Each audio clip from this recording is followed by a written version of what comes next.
What is up, guys, and welcome to another edition of Market Marauders. Be in the market one trade at a time. Doing Market Marauders investment channel helps you find the best deals in the market. Alright, so we're giving you some of the stock news for today, so let's jump into it. Just going to do a recap for this week. It's going to be a short trading week this week. We got Christmas coming up. It's going to be tomorrow, actually.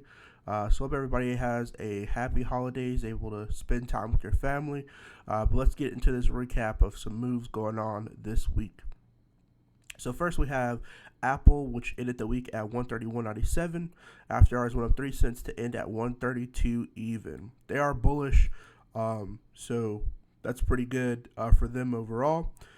So like to see them bullish. They did touch 134.41 on the news that I'm about to go over. So that's a pretty good metric for them, seeing how they didn't drop that far from the 134.41 metric to end at 132. So the news that came down the pipeline was that they said that they were going to be building a car. So Apple targets car production by 2024 and eyes next level battery technology.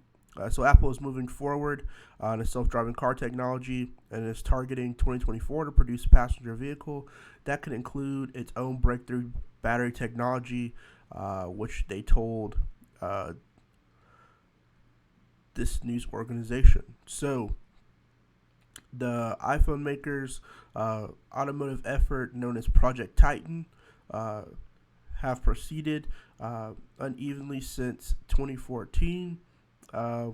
With its first started to design its own vehicle from scratch.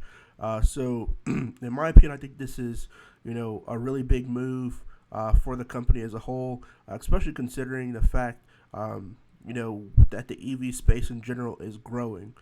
So the EV space to me is pretty red hot, especially with a company like Apple saying they're going to jump into the EV space. Now, Apple by all means doesn't need to jump into the EV space, in my opinion. They can just, stay in the current ecosystem that they're in. But I think the fact that they're saying they're trying to jump into the EV space kind of solidifies the EV space as a long-term place to park your money, in my opinion. So other companies that were affected by this news, one of the companies is a new company that deals on long-lasting batteries called Quantumscape. So their ticker sign is QS, and they ended the week at 114.77. After hours went up 18 more cents to end at 114.95. So they did touch 132.73 this week, but overall still bullish for the company as a whole. Now they have a large backing by the name of like Bill Gates and some other, real powerful investors and powerful names behind the company.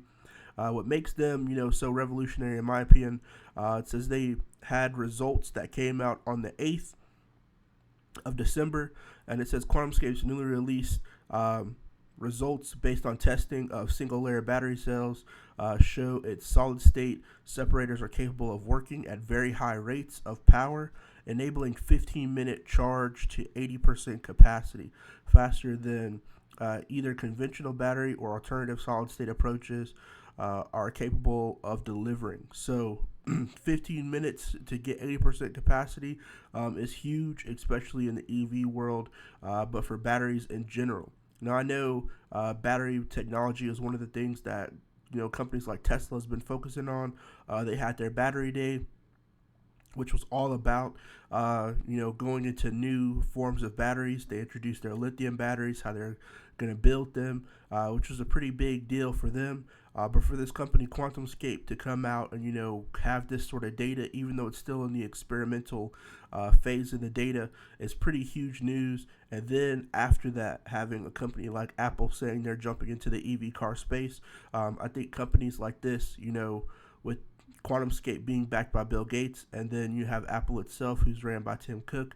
These are all big names that could potentially have partnerships, as well as Tesla. Now, Tesla is just new to the S&P 500, but overall they are the ruler, in my opinion, of EV cars. So their technology to me is the top tier, and their battery technology is top tier in my opinion. So it's kind of like these companies have to keep up with Tesla, but it seems like from the talks that Tim Cook was saying that they don't mind reaching out to different companies to ask for help. Now, whether that's Tesla or not, or this Quantumscape company, who knows? I do know Apple is not afraid to reach out to different companies when it comes to help them to propel their agenda. So, they, had Bose and Beats for a while, Intel, which were chips that they were using for their computers. And using their processors, but it's not uncommon for Apple to partner with different companies until they seem to learn the technology, and then they kind of do it on their own. So you may see a similar path business wise for them. So it's definitely interesting for the market as a whole, in my opinion. But Tesla ended the week at 661.77. After hours went down $1.82 to end at 659.95. So overall, in my opinion, very or ended bullish to end the first week on the S&P 500. So they went down, a little bit. They started off at this 650 or 661.20 level, then went down, and then kind of went back up to end at the 659.95 level. So overall, just kind of a dip down, and they rally back up to end the week. Now it is a short trading week because Christmas is tomorrow, so just bear that in mind. If you're looking into trading, you'll have to look at these plays for next week. So jumping into vaccine news, first we have Pfizer, ticker sign PFE. They ended the week at 37.23. 37.27, and then after hours went to 37.23, so only down 4 cents from where they ended. Some news that came this week from them is that Pfizer and BioNTech ready to immediately ship initial doses of to the 27 European Union member states. Pfizer and BioNTech previously announced an agreement with the European Commission to supply 200 million vaccines doses to the EU member states. The EU also has an option to purchase an additional 100 million doses in 2021. The vaccine has now been granted conditional marketing authorization, and emergency use authorization or temporary authorization in more than 40 countries worldwide, including all 27 EU member states. So this came out Monday the 21st. Another article that came out Monday as well was the European Commission decision on conditional marketing authorization expected, and then positive CHMP or Committee for Medical Products for Human Use. Opinions follow several emergency use authorizations worldwide, and the committee reviewed a total of scientific evidence, including phase 3 efficacy and safety data. So they're basically saying that they reviewed the data of the stuff that's going on, and that the European Union is giving it the A-OK. So I want to go into the newest article from them, where it says the U.S. government orders 100 million additional doses of the Pfizer and BioNTech vaccine, bringing their total to 200 million. All 200 million doses expected to be delivered by July 31st of 2021, allowing for 100 million people in the U.S. to be vaccinated. So they're continuing their rollout of these vaccines overall. So it seems like they're streamlining that process. Next, we have Moderna, which is the other vaccine or the other main one that's in the pipeline. So they ended the week at 123.39. After hours went down 51 cents to end at 122.88. So overall ended bearish in my opinion, but they definitely have potential to go back up.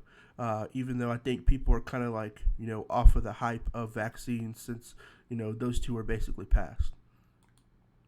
That being said, they got authorization under Health Canada's intermittent order, and Canada government has secured 40 million doses. So Canada's getting 40 million doses of the Moderna vaccine.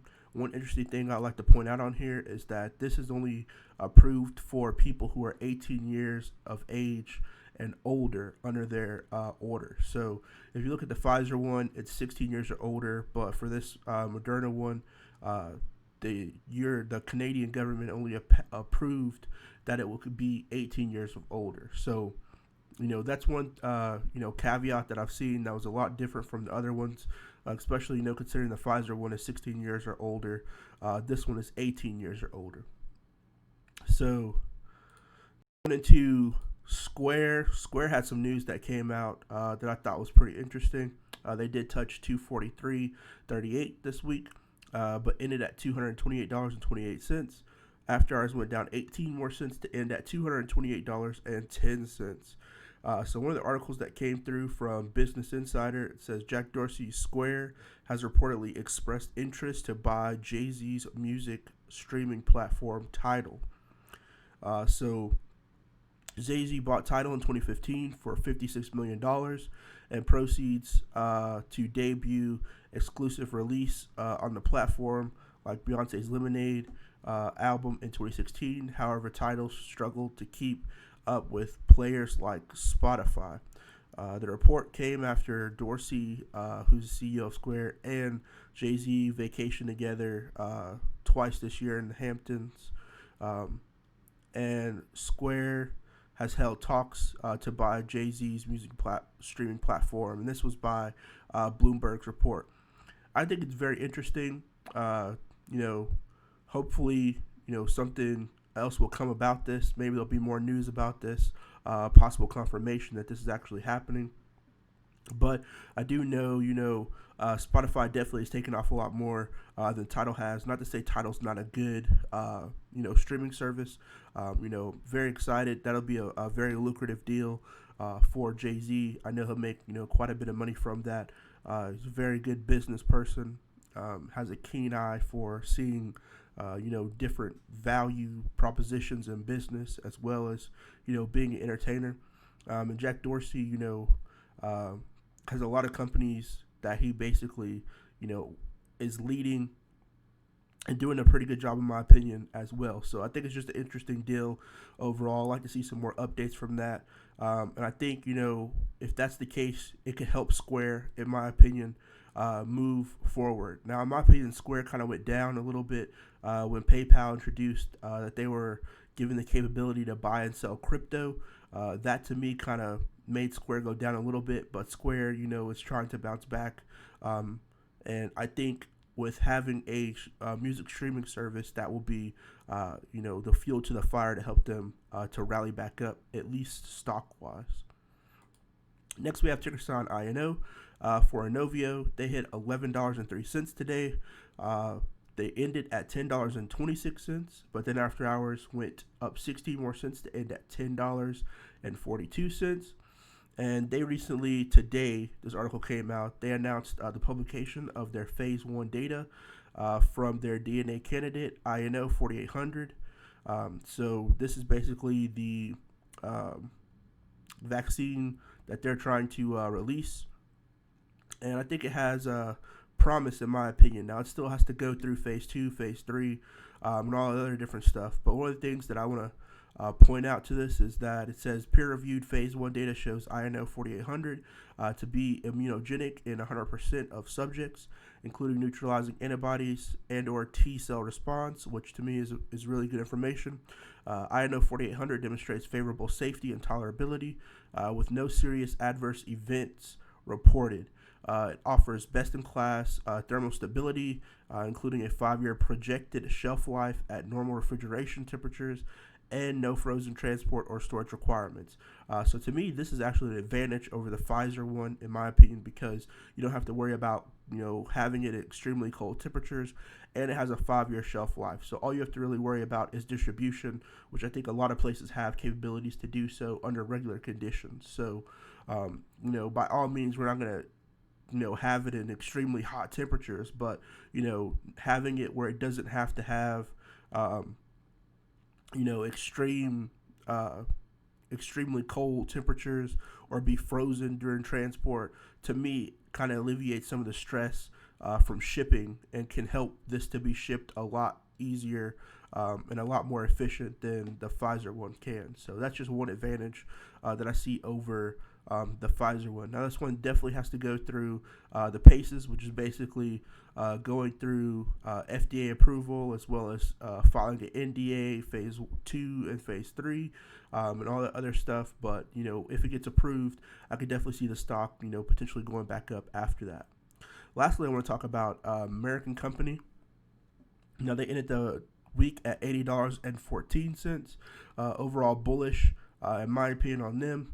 And they released some data today that said they announced supply agreement with the U.S. government for initial doses of their investigational biological therapy for the treatment of patients with severe and critical pandemic symptoms or COVID symptoms. So, they said under the agreement, Merck will receive up to approximately $356 million for manufacturing and supply of approximately 60,000 to 100,000 doses of MK7110 to the U.S. government through June 30th of 2021 to meet the government's operational warp speed goals. This approach is intended to expedite delivery of MK7110 to American people as quick as possible, following the potential EUA or FDA approval. America is also investigating to expand its manufacturing capabilities or capacity to increase supply of its MK7110. So if it gets approved, they basically are saying they have 60,000 to 100,000 doses that they're going to be able to deliver, and then they're going to have this $356 million to help expand their supply chain and their payment for their vaccine that they have. Now, this is to treat the symptoms. So this to me is kind of like a therapeutic. So it's the treatment of patients with severe to critical